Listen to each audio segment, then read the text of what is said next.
오늘도 어김없이 주님께서 예비하신 축복의 자리로 나오신 여러분을 환영합니다. 오늘 하루도 열린 마음으로 주님을 사모하시고 기도함으로 성령의 인도함을 따라가시는 저와 여러분 되시기를 주의 이름으로 축원드립니다. 자, 오늘 하나님께서 저와 여러분에게 주시는 빌립보서 3장 7절에서 14절의 말씀을 중심으로 어찌하면 하나님을 기쁘시게 할까라는 제목으로 함께 은혜의 말씀을 나누고자 합니다. 자, 미국의 어느 농촌에서 있었던 일화입니다. 한참 찌든 듯한 더위에 극심한 가뭄에 시달리게 됐어요. 그래서 오랫동안 비가 내리지 않자 지역 주민들은 교회에 모여서 하나님께 간절히 기도하기로 작정하고 한날 한시에 모이게 되었습니다.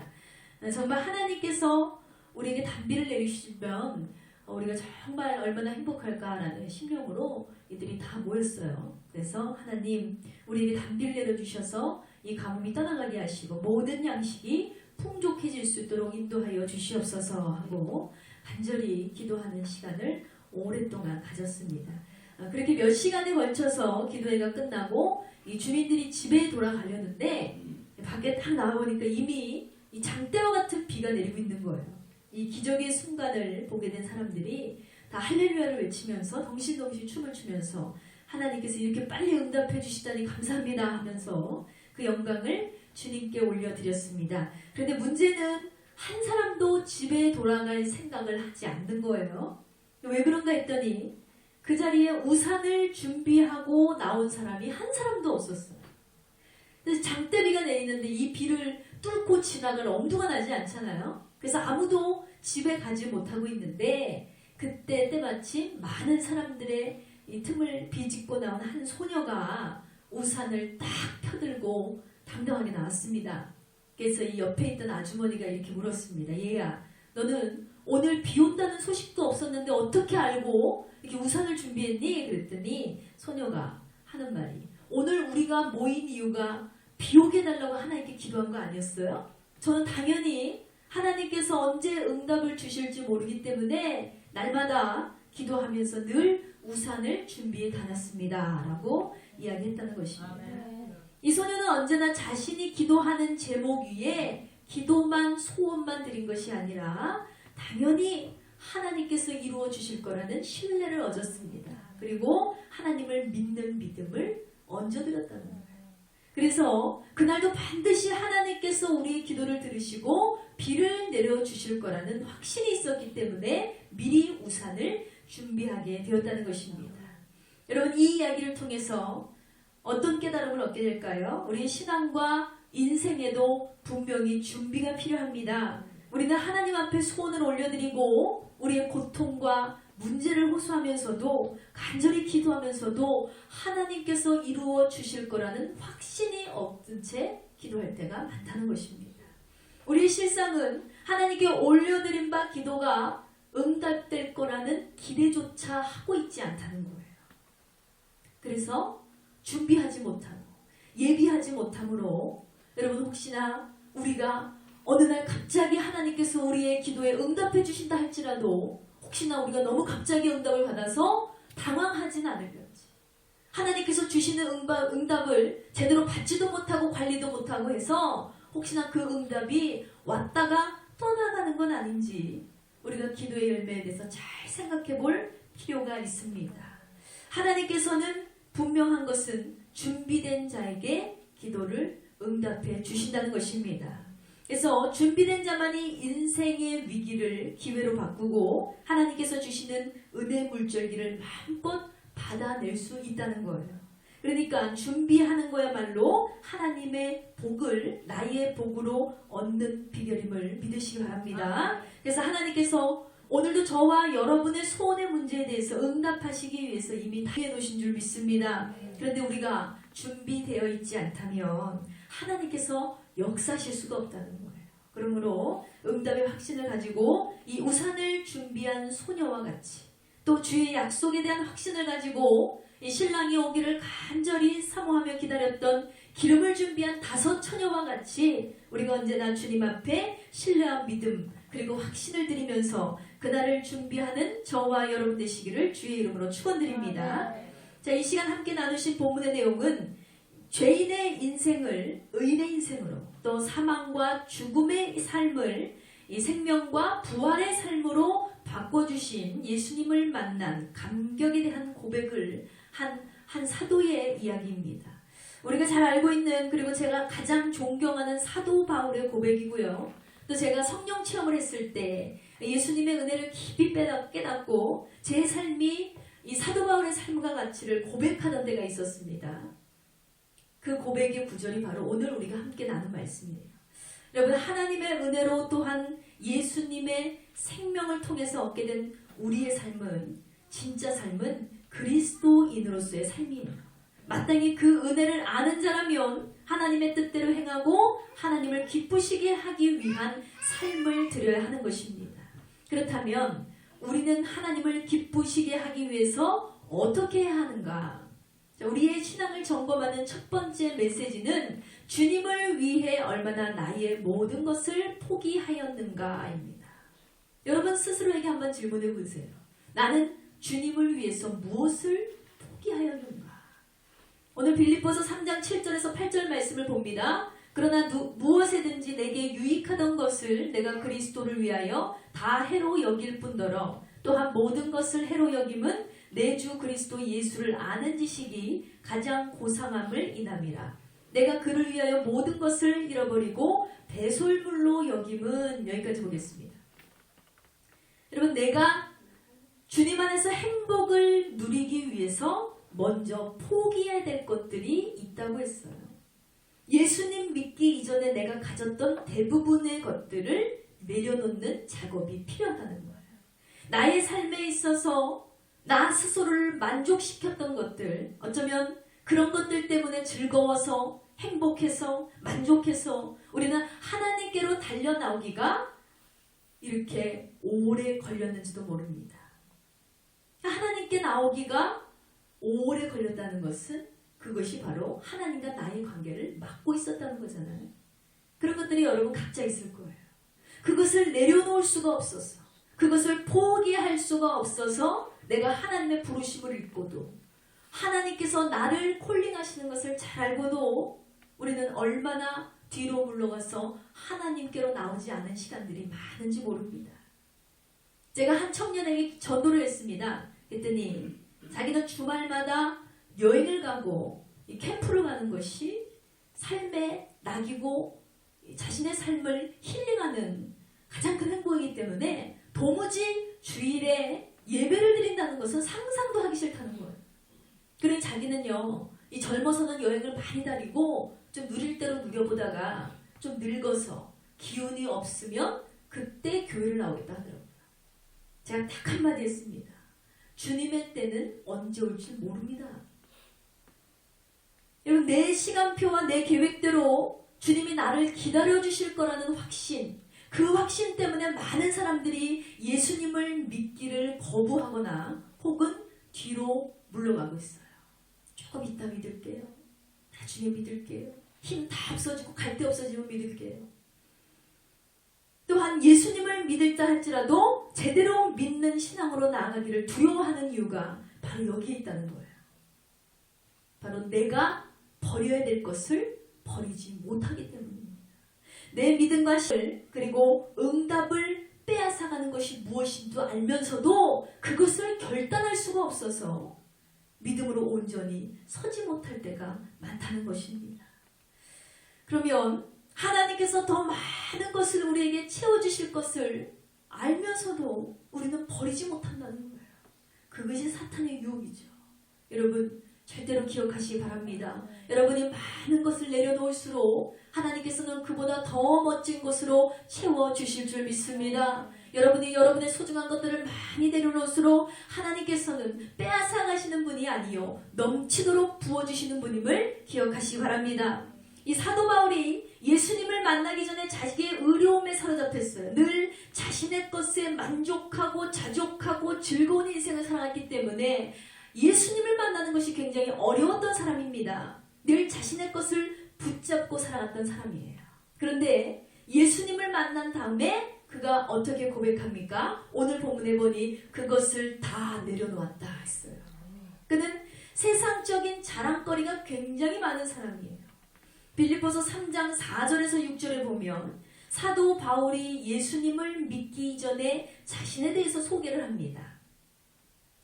4절에서 6절 보세요. 그러나 나도 육체를 신뢰할 만하니 만일 누구든지 다른 이가 육체를 신뢰할 것이 있는 줄로 생각하면 나는 더욱 그러하니 내가 8일 만에 할례를 받고 이스라엘 족속이요 베냐민 지파요 히브리인 중에 히브리인이요 율법으로는 바리새인이요 열심으로는 교회를 핍박하고 율법으로는 흠이 없는 자라 했습니다.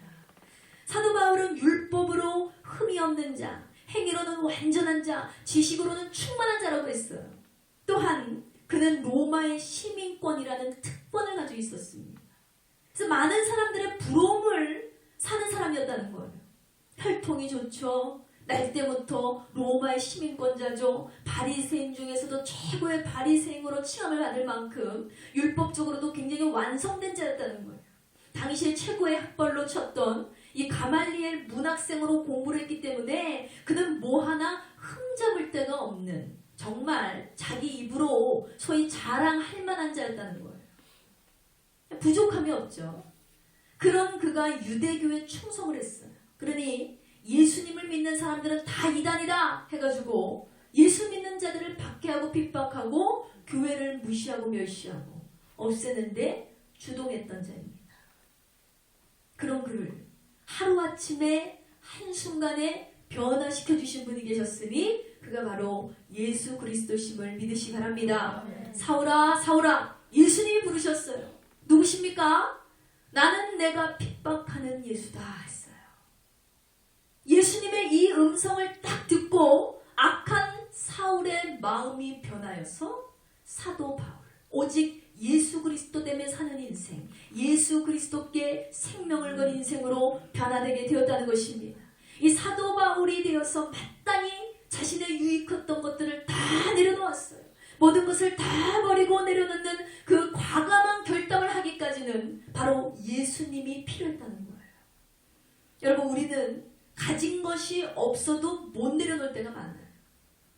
하물며 여러분 하나님께서 여러분에게 더 많은 것을 주셨더라면 지금 여러분이 이 자리에 앉아 계실까요? 우리가 과연 예수님을 믿을까요? 이보다 더 많은 것을 쏟아 부어주셨다면 어쩌면 우리는 더 늦게 하나님께로 돌아오거나 아니면 지금도 믿지 않을 수도 있어요. 그러니까 여러분 우리가 예수를 지금 믿고 있다는 것은 너무나 큰 은혜임을 믿으시기 바랍니다. 다 같이 선포합니다. 없는 것도 은혜다. 다시 한번 선포합니다. 괴로운 것도 은혜다. 아멘. 여러분 정말 희한하게도 분명한 것은 사도 바울은 특별한 부르심을 받았어요. 제가 만난 대부분의 크리스천들은요 모두 의익을 소유하고 모든 것을 누리면서도 예수님을 만난 사람들이 아니라 고난 중에 예수님을 만났어요. 건강을 잃어버리고 직장을 잃어버리고 마음의 공허함이 찾아오고 우울증이 찾아오고 가족도 없고 도리도 없고 고통의 통로 속에서 예수님을 만나게 됐다는 거예요. 그런데 여기 서 있는 이 목사가 바로 사도 바울과 같은 은혜를 받았습니다. 저는 사도 바울처럼 정말 스스로가 만족했어요. 난 이만하면 괜찮지. 뭐 살만하지. 내가 뭘 해도 못 먹고 살겠어. 괜찮지 뭐. 이렇게 사람들에게 사랑을 받고 친구들도 많고 뭐 가진 것도 그렇게 가난하지도 않아요. 힘들지도 않아요. 괴로운 것도 없어요. 그러니 내가 예수님을 인격적으로 만날 수가 없었어요. 그런데 어느 날 갑자기 예수님께서 나를 찾아오셨어요. 마치 사도 바울과 같이 내 마음의 문을 두드리시고 내 마음을 장악하시고 내 마음을 뒤집어 놓으시고 성령 체험을 통해서 예수님을 만나게 하셨습니다. 그때로부터 저는 이 사도 바울의 인생을 고백하며 살았습니다. 하나님, 내가 사도 바울과 같은 삶을 살기 원합니다. 나에게 사도 바울과 같은 영을 허락하심을 감사합니다. 내가 가진 모든 것을 배설물로 여기고 조금도 자랑하고 조금도 나타내고 드러내지 않고 오직 예수님의 증인되는 삶을 살기를 원합니다. 할렐루야. 저는 그때로부터 이 고백을 하고 살았습니다. 여러분, 사도 바울 선생이 존경스러운 이유가 뭐예요? 없고 가난하고 찌들고 할 일이 없고 뭐 도울 사람도 없고 그래서 예수님을 만난 게 아니에요. 정말 특별하게도 그는 많은 것을 만족할 만했지만 그 가운데 하나님께서 그를 만나주시는 축복의 은혜가 그에게 임하게 되었다는 것입니다. 모든 유익 중에 예수 그리스도가 참된 생명이구나. 정말 귀한 선물이구나. 보배 중에 보배는 예수님이구나. 진짜 생명은 예수님이구나. 내가 가진 것은 다 더러운 거구나. 내가 가진 것은 다 취약한 거구나. 내게 있는 것은 유익이 아니구나. 진짜 유익은 예수님이구나. 이것을 깨달았다는 거죠. 여러분, 이 교회의 역사를 연구하는 사람들의 연구 결과에 의하면 사도 바울은 약 60년을 살았다고 합니다. 올해는 못 살았어요. 예수님을 만나기 전까지 한 30년을 살았는데 자기 의로움에 갇힌 삶을 살았어요. 그런데 자기 중심으로 살다가 이제는 예수님을 만나고 예수님 중심으로 살기 시작했죠. 삶이 완전히 바뀌었어요. 그래서 예수님 한 분으로 만족하고 예수님만을 위한 삶을 살기로 작정을 합니다. 그가 60세쯤 되었을 때 네로 황제 시대에 붙잡혀서 참수형을 당해서 순교를 당했습니다. 그런데 그 순교당하기 이전에 30년 동안 그의 업적은요, 여러분, 이루 말할 수 없는 업적을 많이 남겼습니다. 성서에만 봐도요, 우리 신약 성경이 총 몇 권으로 되어 있어요? 27권으로 되어 있습니다. 근데 이 27권 중에서 무려 13권을 사도 바울이 기록한 줄 믿으시기 바랍니다. 또 히브리서도요, 이 사도 바울의 영향을 받아서 기록이 되었다라고 했어요. 그러니 총 하면 27권 중에 14권을 사도 바울이 기록했거나 혹은 사도 바울의 영향을 받아서 다른 사람이 기록을 했다는 거예요. 그러니까 얼마나 이 사람의 영향력이 컸으면 이 생명의 책의 반 이상을 하나님께서 그에게 맡기셨다는 거죠. 엄청나게 쓰임받는 거예요. 뿐만 아니라 당시 소아시아 터키 지역을 다니는 곳곳마다 그는 교회를 세웠습니다. 유럽 전 지역에 교회를 세웠고 뿐만 아니라 세계 선교 여행을 3번이나 하고 온 지역에 또 교회를 세웠으며 마지막으로는 로마에 갇혀서, 로마 어디에 갇혔어요? 감옥에 갇혀서 그곳에서도 많은 책을 기록해냈습니다. 그리고 또 그곳에 찾아오는 많은 사람들에게 복음을 전했던 위대한 사도가 바로 오늘 우리가 복음에서 만나고 있는 사도 바울이라는 것입니다. 여러분, 어떻게 그가 이렇게 수많은 하늘의 업적을 남길 수 있었을까요? 어떤 사람들이 이렇게 얘기할지 몰라요. 그는 원래 똑똑한 사람이었잖아요. 원래 공부 잘하던 사람이었고 또 명문 가문이었고 괜찮은 사람이었기 때문에 그가 그렇게 쓰임을 받은 것이 아닙니까? 아니죠. 그의 고백을 보면요, 그는 자신의 생명을 조금도 귀한 것으로 여기지 않았다고 했어요. 오직 예수를 위해서는 내가 죽음도 맞이하지 않고 내 생명을 조금도 아끼지 않고 내 모든 삶을 하나님께 바치길 원합니다. 그러기 위해서 내가 가진 모든 유익을 철저하게 내려놓았다는 거예요. 내가 가진 모든 조건들, 내가 가진 모든 행복한 것들 다 하나님 앞에 내던져버렸어요. 하나님 앞에 다 내려놓고 던져버리니까 그때로부터 성령이 그에게 강력하게 임해서 그의 삶을 운영하기 시작합니다. 그랬기 때문에 그가 하늘의 놀라운 업적, 어느 누구보다 가장 위대한 업적을 이루었는 줄 믿습니다. 자, 8절에 그의 고백이 있어요. 모든 것을 해로 여김은 내 주 그리스도 예수를 아는 지식이 가장 고상한 것으로 알았기 때문입니다. 여러분, 사도 바울이 말한 예수님을 아는 지식이라는 것은요, 머리로 아는 지식이 아니에요. 이것은 체험적으로 아는 지식이에요. 주님의 상황을 그가 경험했어요. 교회를 왔다 갔다 하는 것도 물론 중요합니다. 안 오는 사람보다 낫죠. 그런데 우리가 하루를 오더라도 교회에 나와서 예수님을 만나는 것이 훨씬 더 중요하다는 사실을 여러분 기억하시기 바랍니다. 여러분, 예수님을 만나기 위해서 어떻게 해야 될까요? 나도 예수님을 만나고 싶어요. 나도 예수님을 체험하고 싶습니다. 그러면 여러분, 여러분의 삶을 한번 뜯어보세요. 여러분의 마음을 한번 뜯어보세요. 여러분이 소중한 것들이 너무나 많아서 여러분 내막에, 여러분의 삶 가운데 아직도 예수님보다 더 많은 것이 소유하고 있기 때문에, 더 많은 것이 소중하기 때문에 여전히 예수님을 만나지 못할 수도 있다는 거예요. 죄의 종되었던 것들, 악습감과 이기심, 교만함, 또 고집과 아집과 탄심, 혈기와 분노와 시기와 질투, 또 내가 사랑했던 모든 것들. 이 사도 바울은요, 내가 그를 위해서 이 모든 것을 잃어버리고 그것들을 배설물로 여기기를 원한다 했어요. 배설물, 더러운 대소변과 같이, 쓰레기와 같이 내가 가진 것이 유익이었지만, 내가 가진 것으로 인해서 사람들이 나를 칭찬하고 자랑하고 높였지만 그것들을 다 배설물로 여길 정도로 나는 예수보다 귀한 것이 없다는 거예요. 여러분, 이것들이 하나둘씩 버려지게 될 때 여러분께서 예수님을 만날 수가 있어요. 그분을 만날 때 여러분의 삶이 변화되게 될 줄 믿습니다. 예수님을 진정으로 만나고 주님과 교제하면요, 이제는 더 이상 내가 사는 게 아니에요. 내 안에 누가 살아요? 주님이 살아계시는 거예요. 주님께만 영광 돌리고 주님께 나의 모든 것을 맡기고 하나님의 뜻을 이뤄나가기 위해서 진정한 자녀로 설 수 있는 정말 믿음의 복된 자녀가 되어야 될 줄 믿습니다. 근데 한 가지 문제가 있어요. 나는 아무것도 아닙니다. 나는 죄인입니다. 라고 고백을 하려고 하는데 자꾸 내 머릿속에 스치는 생각들이 있어요. 아니, 내가 뭘 그렇게 죄인이야? 내가 뭘 아무것도 아니야? 나도 이만하면 괜찮지. 아니, 내가 그렇게 뭘 잘못했다고 내가 맨날 죄인이라고 고백해야 되나? 이런 생각들이 스치는 거예요.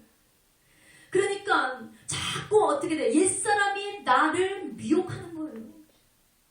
나의 과거의 모습은 어땠어요?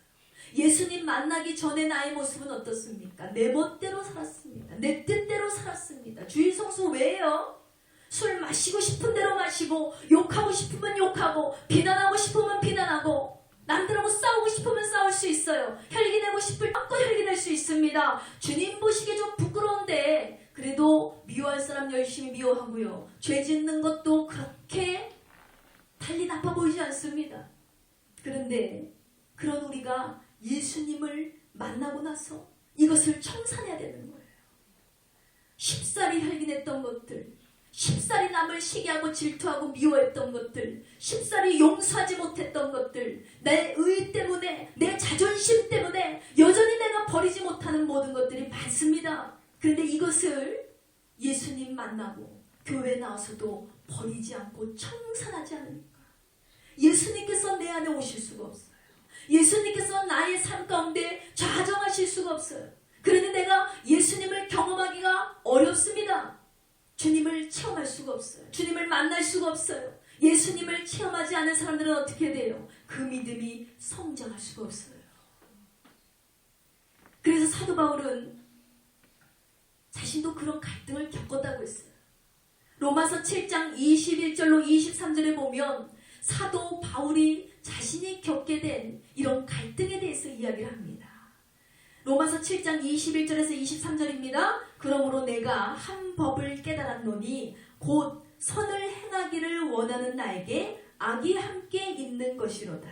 내 속사람으로는 하나님의 법을 즐거워하되 내 지체 속에서 다른 한 법이 내 마음의 법과 싸워 내 지체 속에 있는 죄의 법으로 나를 사로잡는 것을 보는도다 했어요. 이 솔직한 고백이에요. 여러분, 사도 바울도 그랬어요. 내 영과 내 육이 싸우는 거예요. 나는 선을 행하길 원하고 나는 거룩하신 하나님의 법을 알고 있는데 그 뜻을 따르길 원하는데, 그런데 내 마음 한켠에는 여전히 죄의 마음이 꿈틀대서 내가 이 순간에 이렇게 해서 안 된다는 걸 아는데, 그런데 자꾸 부딪히는 거예요. 자꾸 옛사람이. 그래서 사도 바울이 깨달았어요. 나에게 악이 여전히 함께하고 있구나. 내 지체 속에 하나님의 선한 법뿐만 아니라 죄의 법도 나를 다스리고 있구나. 그러니 뭐예요? 여러분, 우리는 영과 육이 항상 부딪히게 되어 있다는 거예요. 내가 하나님의 법을 알고 하나님도 알고 하나님이 원하시는 삶이 무엇인지를 알면서도 이 속사람이 자꾸 부딪혀요. 그러니까 하나님의 뜻대로 살려고 하는데도 자꾸 안 돼요. 이런 마음을 품지 않으려고 하는데 자꾸 안 돼요. 내가 좀 지혜롭게 선하게 의롭게 사랑을 베풀면서 살고 싶은데 자꾸 짜증이 나고 혈기가 나고 이 불평이 생기고 안 된다고요. 이 사도 바울이 어떻게 해야 되냐고 말씀하셨어요. 나도 이런 나의 법과 싸우느라고 힘들었다. 그래서 어떻게 해야 되느냐? 내 자신을 십자가에 못 박아야 된다는 거예요. 그래서 우리가 신앙생활 할 때 첫 번째 관문이 무엇일까요? 자기를 부인하는 훈련이 필요한 줄 믿습니다. 마태복음 16장 24절에 예수님께서 말씀하십니다. 제자들에게 이르시되 누구든지 나를 따라오려거든 자기를 부인하고 자기 십자가를 지고 나를 따를 것이라 했습니다. 할렐루야. 예수님께서 말씀하셨어요. 너희가 나를 따라오는 건 괜찮아. 그런데 나를 따라오는 데는 너희가 너희를 부인해야 할걸, 너희 자신의 생각을 버려야 될걸, 너희의 의를 버려야 될걸, 너희의 자존심을 버려야 될걸, 너희의 악습관을 버려야 될걸. 그렇지 않으면 너희가 나를 따르기 힘들 거야. 따라오다가 도중에 주저앉고 따라오다가 도중에 다시 돌아가는 거예요, 세상으로. 그러니까 자기 십자가를 지고 가지 않으면, 자기를 부인하는 훈련을 하지 않으면 우리는 온전히 믿음으로 서기가 너무나 어려운 존재라는 거예요. 내 안에 악이 여전히 하나님의 법과 하나님의 영과 싸우고 있기 때문입니다. 여러분, 그래서 자기 부인의 훈련이 굉장히 중요해요. 그러므로 여러분들도 영으로 육을 이기시고 다 내려놓고 결단하게 되는 이 시간 되시기 원합니다. 이 모든 것을 다 배설물 여기세요. 하나님, 나는 사실 하나님 믿지 않을 때도 살만했어요. 그런데 하나님을 믿고 난 이후에 그것이 더 불편하고 복잡해졌다 할지라도 내가 이 모든 것을 배설물로 여기고 예수님을 만나기를 원합니다. 예수님을 알기를 원하고 예수님을 경험하기를 힘쓰는 저와 여러분 되시기를 주의 이름으로 축원드립니다. 자, 우리의 신앙을 점검하는 두 번째 메시지는 얻고자 하는 것을 어디에서 찾는가입니다. 얻고자 하는 것을 어디에서 찾는가? 자, 빌립보서 3장 8절 끝에서부터 9절까지의 말씀을 봅니다. 그리스도를 얻고 그 안에서 발견되려 함이니 내가 가진 의의 율법에서 난 것이 아니요 오직 그리스도를 믿음으로 말미암은 것이니 곧 믿음으로 하나님께로부터 난 의라. 아멘. 자, 사도 바울이 세상을 버리고 그 모든 것을 배설물로 여기면서까지 얻은 것이 뭐예요? 그리스도를 얻었다고 했습니다. 그리스도. 여러분, 일생 동안 마음에 소유하고 붙잡고 우리가 나아가야 되는 것이 무엇이냐? 바로 우리의 구세주 예수 그리스도임을 믿으시 바랍니다. 예수님을 내 마음속에 모셔드리고 예수님을 찬양하고 경배하고 예수님께서 내 삶 가운데 오시면 어떻게 돼요? 우리의 삶이 완전히 변해서 우리의 삶이 치유가 되고 응답되고 변화되며 모든 매인 것에서 자유를 얻고 모든 없는 것에서 부욕게 되는 축복을 얻게 될 줄 믿습니다. 그분이 바로 우리가 만나는 예수님이에요. 그런 예수님을 얻기만 하면 필요의 모든 것, 우리가 생각하는 유익의 모든 것, 소원의 모든 것까지도 얻게 될 줄 믿습니다. 여러분, 예수 그리스도를 얻으면 모든 것을 다 얻는 거예요. 세상을 얻는 거예요. 반대로 예수님을 잃으면 어떻게 되는 거예요? 모든 것을 다 잃은 것입니다. 믿다가 타락한 영혼들을 보세요. 내 멋대로 하기 위해서 예수님을 떠났습니다. 내 뜻대로 살기 위해서 예수님을 버렸다고 그들은 얘기합니다. 그런데 그 내막을 가만히 보면요, 지멋대로 살기 때문에 왠지 괜찮아 보여요. 뭔가 그 삶은 즐거워 보입니다. 그런데 여러분, 문제없는 가정은 없어요. 예수님 떠난 사람들 내막을 가만히 들여다보세요. 겉으로는 호화호식하고 잘 사는 것 같지만 그 내막을 보면 예수님을 떠난 인생은 껍데기뿐인 인생이 많다는 거예요. 껍데기는 화려한 것 같은데 그 내막은 새카만 어두움 가운데, 그늘 가운데 어디 말도 못하고 그렇게 힘들게 살아가는 사람들 많습니다. 그러니까 한마디로 결코 행복한 삶을 살아가지 못한다는 거예요. 그래서 우리가 주 앞에 늘 감사와 찬양으로 나아가야 되는 이유가 바로 여기 있어요. 예수님을 놓지 않기 위해서입니다. 비록 우리가 고난을 통과하지만 부활과 권능의 예수님과 동참함으로 어떠한 죽음도 어떠한 고통도 우리는 예수님과 함께라면 넉넉히 이기게 될 줄 믿습니다. 아멘. 예수님께서 능력을 심어주시니까 내 힘으로는 이 고통을 이길 수가 없거든요. 내 능력으로는 이것을 감당할 수가 없거든요. 그나마 예수님이 있기 때문에 우리가 이 고통을 견디는 거예요. 그나마 예수님이 있기 때문에 자살하지 않고 살 수 있는 거예요. 우리가 예수님이 있기 때문에 지금 이 아픔 가운데서도 우리는 그나마 웃으면서 평안을 유지하며 살아갈 수 있다는 것입니다. 자, 빌립보서 3장 10절에서 11절 말씀 보세요. 10절에서 11절. 내가 그리스도와 그 부활의 권능과 그 고난의 참회함을 알고자 하여 그의 죽으심을 본받아 어찌하든지 죽은 자 가운데서 부활에 이르려 하노니 있어요. 사랑하는 여러분, 우리에게는 부활의 영이 주어졌다는 사실을 고백하시기 바랍니다. 부활의 영. 예수님께서 죽음을 통과하심으로 생명을 다시 얻으시고 그 부활의 영을 예수 믿는 자녀들에게 다 공급해 주셨어요. 그러니까 우리는 이 부활의 영을 소유한 자들이기 때문에, 부활의 능을 소유한 자들이기 때문에 우리는 어떤 고난을 만나든지 간에 사실은 우리가 견딜 수 없다고 떼를 쓰고 울고 하나님 앞에 응석을 부릴 때도 많지만 사실은 이 고난 내가 감당할 수 있기 때문에 하나님 주시는 거예요. 그 어떤 고난도 우리는 이길 수 있습니다. 왜? 우리는 고난의 끝이 죽음이 아니요 반드시 부활할 생명을 갖고 있는 믿음의 자녀들이기 때문입니다. 그래서 우리는 문제도 이길 수 있어요. 슬픔도 이길 수 있어요. 질병도 이길 수 있습니다. 죽음도 우리가 이기는 것입니다. 예수 믿는 자들이 죽음을 이겼잖아요. 영생을 얻었잖아요. 우리는. 그러니까 한마디로 사망 권세를 이겼는데, 죽음을 이겼는데, 여러분이 지금 맞이하고 있는 고통 왜 못 이겨요? 다 이길 수 있습니다. 계속해서 12절 봅니다. 내가 이미 얻었다 함도 아니요 온전히 이루었다 함도 아니라 오직 내가 그리스도 예수께 잡힌 바 된 그것을 잡으려고 쫓아가노라 했습니다. 아멘. 아멘. 여러분, 우리의 인생은 정말 금방 지나갑니다. 올해도 2015년이 1월이네 했더니 6월이에요.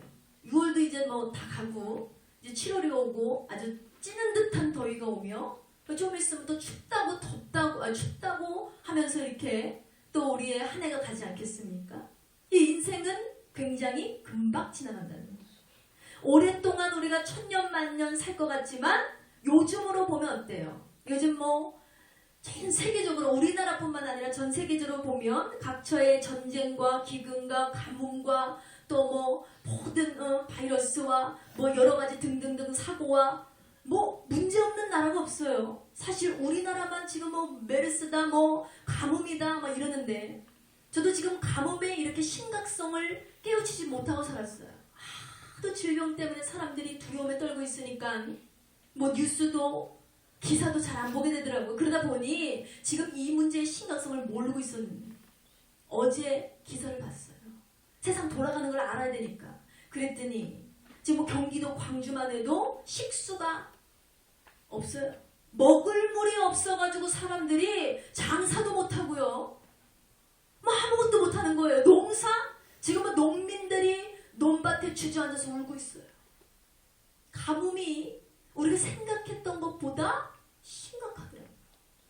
그러니까 지금 우리나라 전역에서만 생수로 인해서 물에 대한 갈급함 때문에 마음에 고통이 임한 지역들, 주민들, 우리의 이웃들이 얼마나 많은지 몰라요.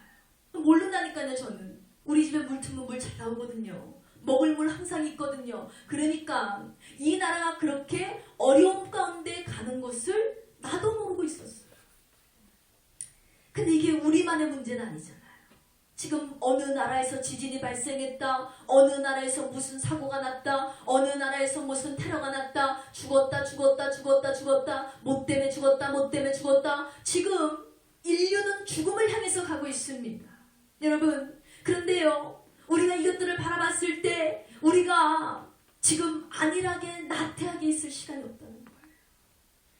이 100세 시대다, 장수 시대다, 우리나라에서 말이 많았지만 그것도 옛날 말이에요.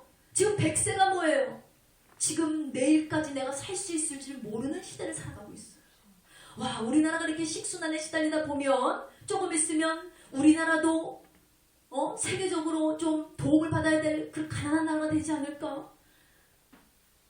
뭐 아프리카처럼 우물에도 파야 되는 거 아니야? 이런 생각이 들 정도로 굉장히 심각합니다. 여러분, 우리가 앞서거니 뒤서거니 누구나 다 간을 가고 있어요. 나이가 많다고 일찍 천국 가시는 것도 아니고, 나이가 어리다고 해서 내 살 길이 많이 열려있는 것도 아닙니다. 그러니 이렇게 하루하루를 우리가 어떻게 보내야 될까요?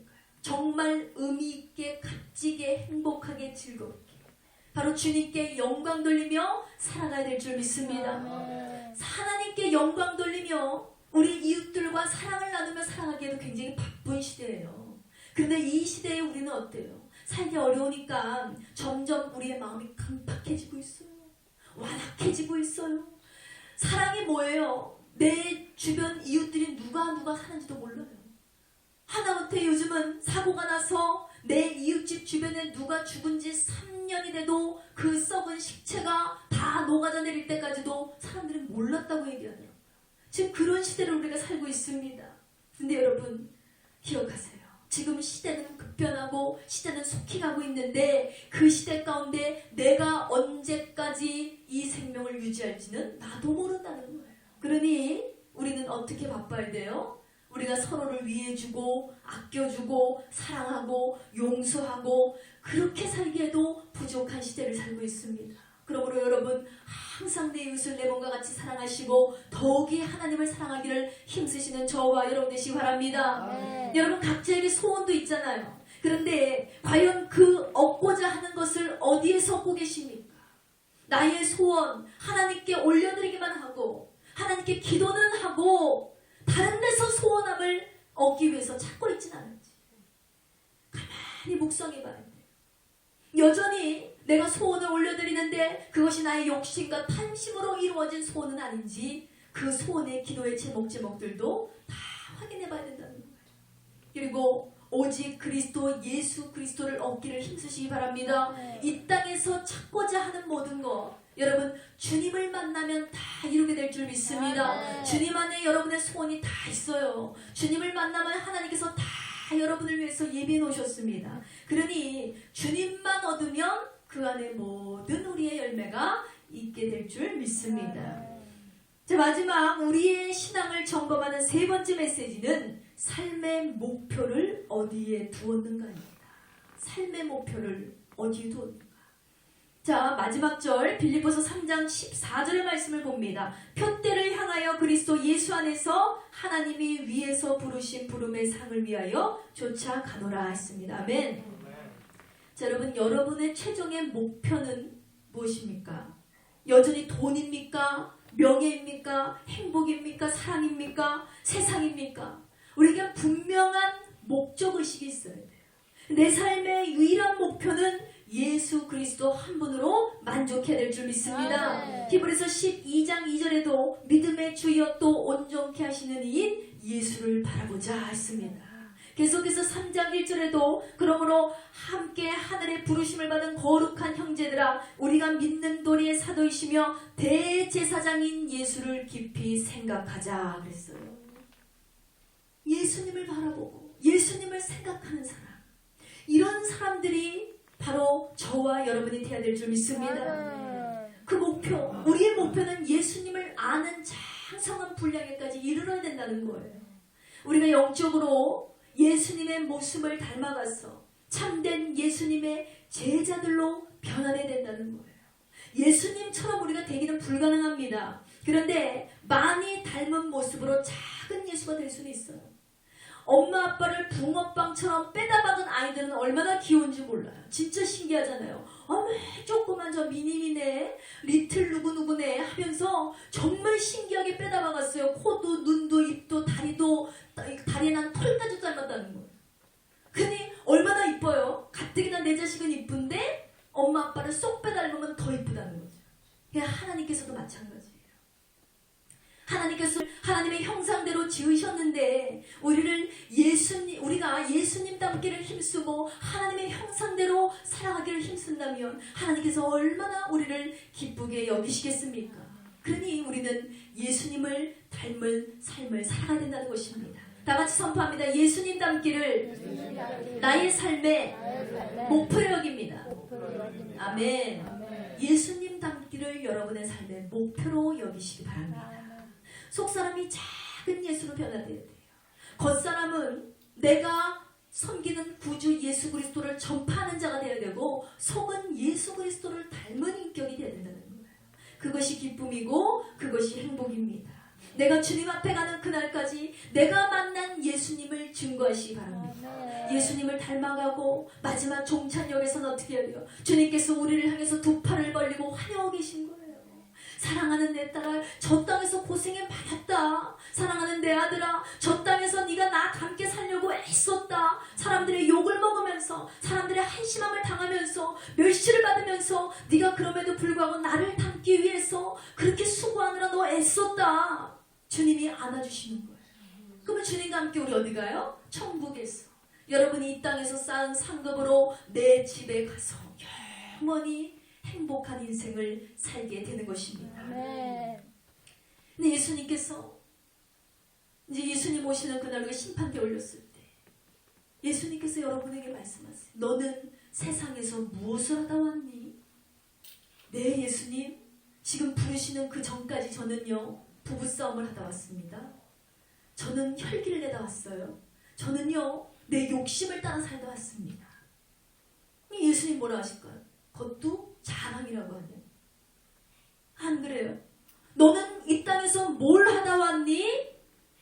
네, 예수님, 저는 지금 예수님께서 부르시는 이 순간까지도 저는 예수 그리스도를 전하다 왔습니다.